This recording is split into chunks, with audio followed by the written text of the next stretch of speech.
Often referred to as its code, the Berryman script, the Buried Alive model, was to be found on the final story of Pokemon Tower. In what was now been replaced with the Marowak Ghost, according to the scripts assigned to it, the Buried Alive model was intended to be the boss of the tower. Once reaching the top floor, the following conversation would take place with the model. "You're here. I'm trapped and so lonely. So very lonely. You want to join me?" After this, the battle would have been initiated. Once in battle view, the Buried Alive model appears to be a decaying man corpse attempting to crawl out of the ground. It had been programmed to have 2 white hands, like a Gengar in a muck. Strangely enough, a protocol for the Buried Alive's actions after it was defeated were not written. In the case of the player defeating him, the game would freeze. However, a specific ending was written by an unknown programmer upon losing the battle. In this ending, the Buried Alive was to have stated, "Finally, fresh meat," followed by several lines of gibberish. He was to have then dragged the player's character into the ground surrounding him. The scene would finish with a typical game over scream. However, in the background was an image of the Buried Alive character devouring the player, who was to never be seen again. Especially peculiar were the protocols after the scene. The cartridge was to download this image to a small internal memory contained in the Game Boy, overwriting the title screen that normally accompanied the Game Boy as it turned on. Instead, whenever it started, the player would view this image as the sound file static mesh.wave was played. The intended purpose for this effect, unlike many of the other factors leading towards Lavender Town Syndrome, is unknown.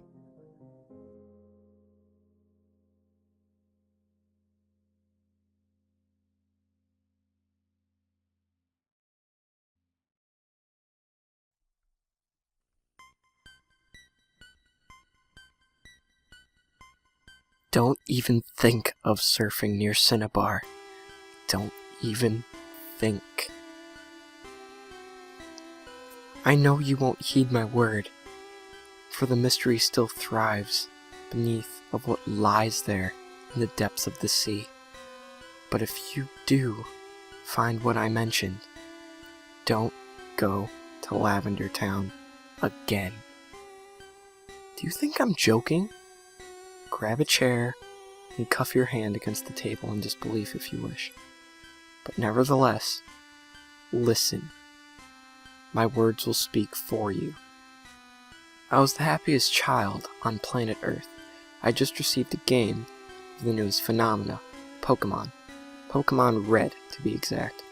I was thrilled with all the new creatures that were awoken. My Charizard, his name was Flame, I believe? Yeah, Flame. Him and my Raticate and Purry were priceless together. Until I went to Cinnabar. I wished to train Flame a bit, to put him against his weaknesses, to make him stronger. I surfed along a freshly caught Gyarados on the side of Cinnabar. And a glitchy figure appeared in its midst. Missingno.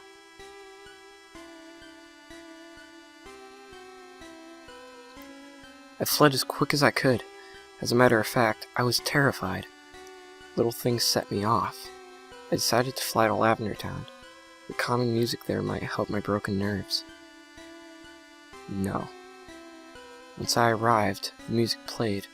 The synchronized, polyphonic beeps soothed me a little. And then in the midst of the music, I heard a wail that turned into a sickening screech. I noticed what it was right away. It was the cry of a Marowak. The text box appeared. It read, "You fled from Mommy." A picture popped up on the screen. A bloody mass of bones convoluted in a black ooze. all sleeping from Marowak's skull. The text box said, I wasn't supposed to wear this skull. Mommy was slayed for it. Kangaskhan. Khan. I was supposed to be it. Text box again. I love you, Mommy. But in the midst of all the glitching figure, the Missingno jumps around. In my skull, fusing it to make me like you. Just die. A picture of a Cubone appeared, with blood pouring out of its mouth. It had dark voids of eyes. Mommy! Save file corrupted. Please turn off power. And everything was gone. So don't ever make the mistake I did. You might find out more than I did about Missingno. You might die for it.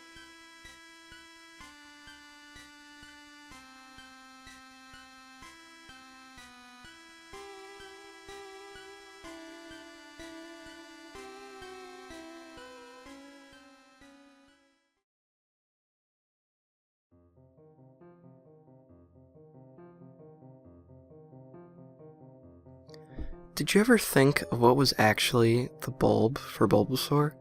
Did you ever think it might be developing, or even carrying new life? The plant on Bulbasaur's back is really an oddish growing, symbiotically, with what would otherwise be a fleshy, defenseless baby frog. The oddish gets more nutrients than it would get sulking around all night. Oddish's feet are supposedly roots, and can learn ingrain. And then do so in the skeletal and nervous system of the Bulbasaur. Female Venusaurs are pictured to have a seedling on them, possibly suggesting that they're always fertile and producing seeds. If a male Venusaur is around, a Bulbasaur will be born. If not, the seed will germinate into an Oddish.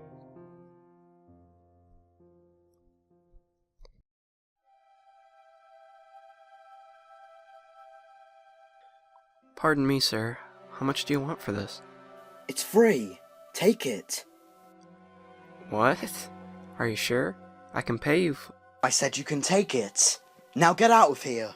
The above was a brief exchange of words between a very edgy young man, possibly in his late 20s, and myself at a yard sale I just happened to be by.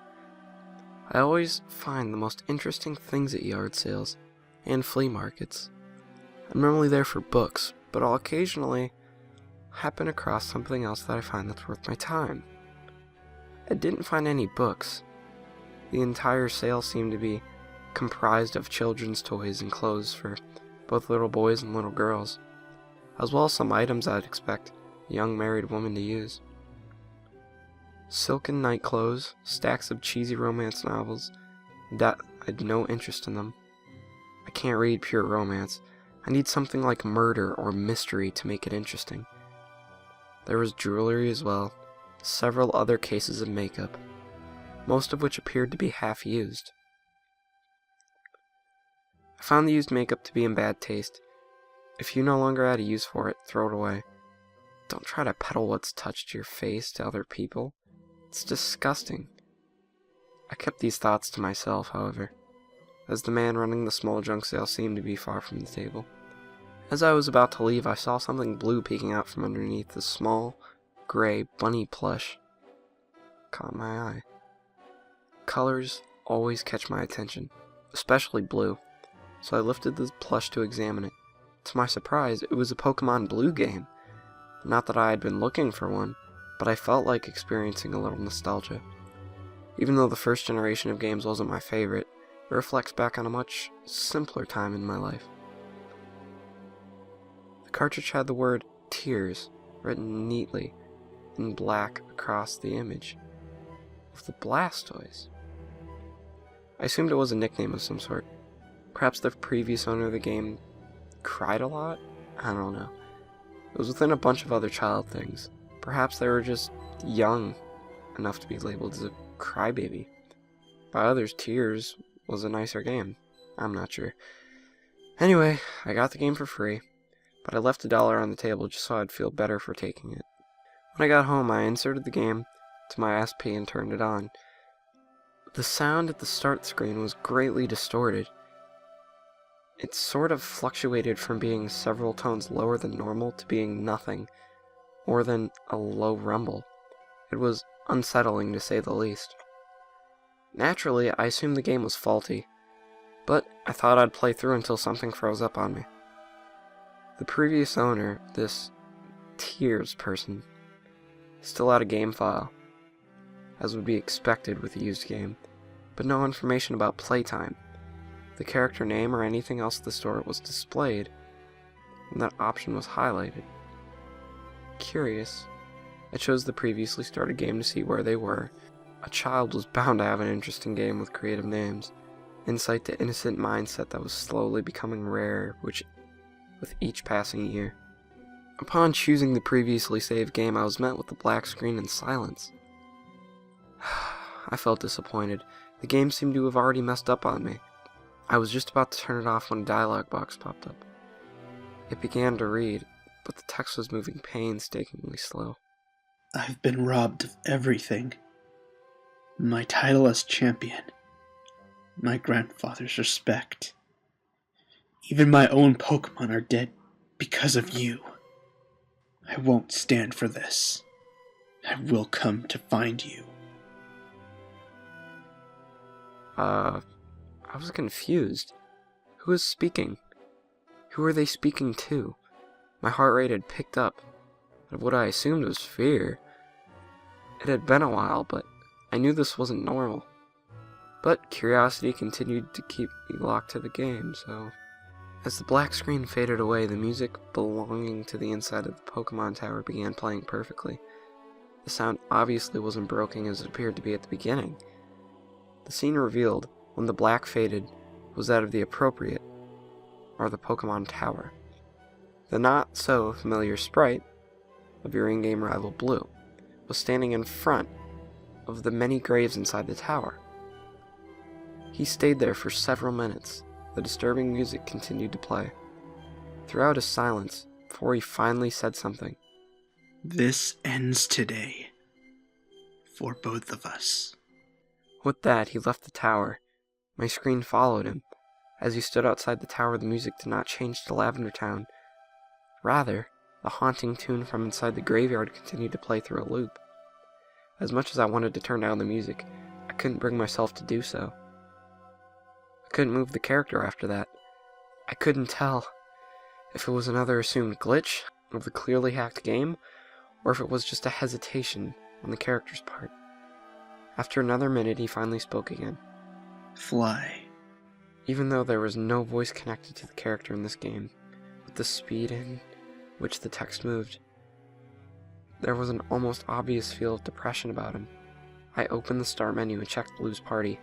All he had was a Pidgeot, which had no level. I checked the stats and only knew one move. It knew what was requested of. Fly. And its stats, except for health, were at 0. Odd as I found this, I didn't question it and chose Fly. When the map opened up, it was black, save for one small square that was marked Mount Silver. I knew this wasn't possible. Mount Silver was in Johto, which had yet to be introduced in the original Pokemon games. Regardless, it was my only destination, so I chose it. The typical animation from the trainer sprite turning into the bird and flying off took place. Sure enough, I landed in front of the cave entrance to Mount Silver.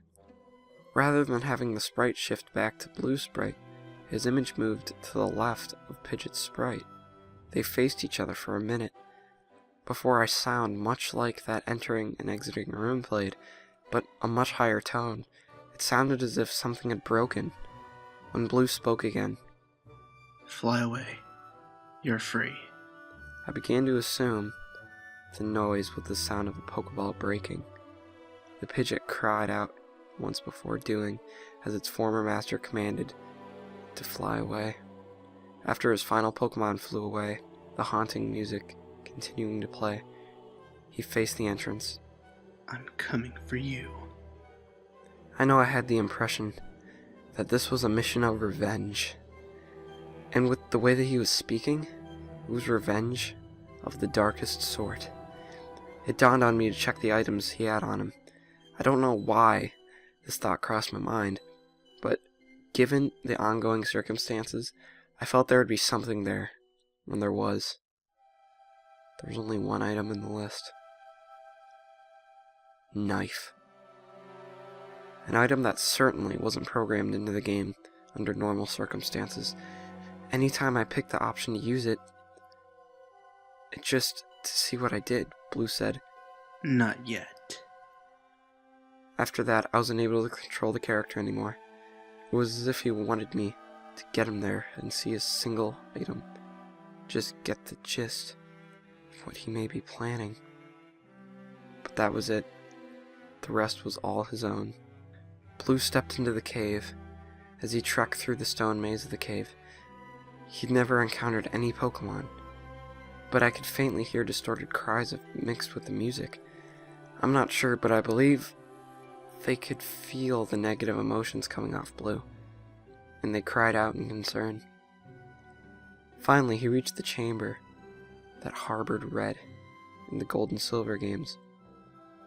Blue's pace slowed a little as he approached his rival, and the music, dark, as it was already lowered considerably, making it infinitely darker. The two rivals faced each other, and Red simply greeted Blue with silence. I'd become accustomed to Pokemon Gold. However, Blue didn't take to this very well, as he shouted in apparent anger. This is for everything! The battle ensued, but the normal Pokemon music didn't play. The darkened music of the Pokemon Tower continued. By this time, the other people were home and were becoming quite annoyed with the volume of my music, so I was forced to put my headphones on, as I still couldn't bring myself to actually lower the volume, disturbing as it was. The music had some sort of hold on me. I started the game as the battle opened up. Obviously, since Blue had no Pokemon, he never called anything out. Neither did Red. In the Pokemon battle option box, there was 4 options. Fight, Pokemon, item, and run. They weren't there. At all. All there was to choose at the moment was item, so obviously he chose it. The only item there was to use was the one I mentioned before. Knife. Oh god. It was quickly selected on its own, and went back to the battle scene. Now the only battle option available was fight.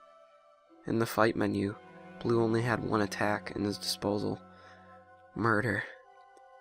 I couldn't regain control of the game. There was no option to run. I couldn't bring myself to turn the game off. And what had quickly become a disturbing experience. The only choice there was to sit there and allow Blue to murder Red.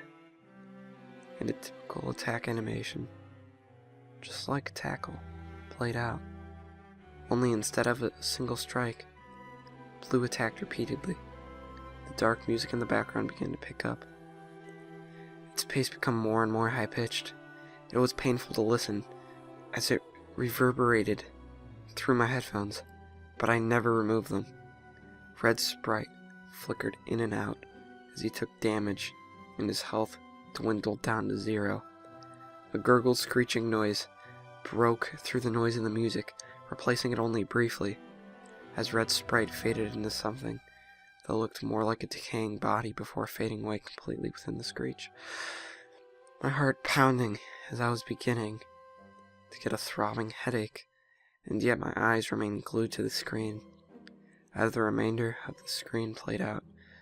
As the music replaced the screen once again, another dialogue box popped up, as Blue yet spoke again. I'll see you in hell. The battle options box popped up again. Fight. Remaining the only option, Blue selected it yet again. Instead of murder, the attack was available as suicide.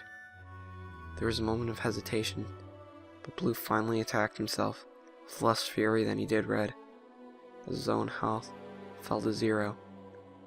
A lower gurgled screech replaced the high-pitched Pokemon Tower music. The sprite faded away, only when the decayed sprite faded in. He wasn't facing the battlefield. He faced me.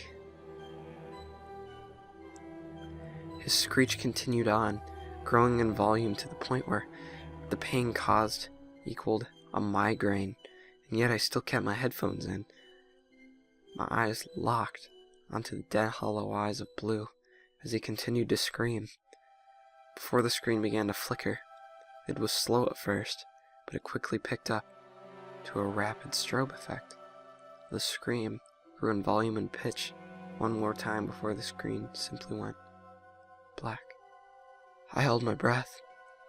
My heart pounded so hard against my chest that it hurt. I deeply hoped that it was over, but considering the fact that I couldn't move or even hear any noise outside my headphones, I fearfully assumed that it wasn't. And I was right. White lettering began slowly typing out across the screen. As each word formed, I read, I finally got my revenge. The life you ruined has now faded away. But don't think it's over yet. My suffering has ended, but yours has only begun. I'll be watching your strife with a grin on my face. And when it all ends, I'll see you in hell. Though I had a full battery just a moment ago, the light turned red and the system turned off, and my nose began to spill blood from the several minutes. I'll never be able to describe the terror I felt afterwards. I'll never be able to describe the terror I still feel.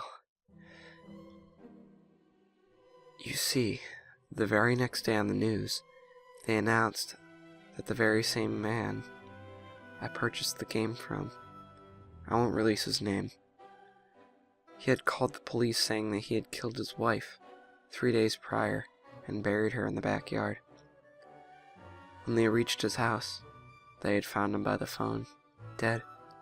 He slit his own throat and committed suicide. It was only mentioned that several weeks ago, his 8-year-old son had murdered their 6-year-old son and then killed himself. I assume that the game had done all this, and I'm next. I don't know how much longer I have, nor who will die at my hand. But you deserve to know this. Never play Pokemon Blue Tears.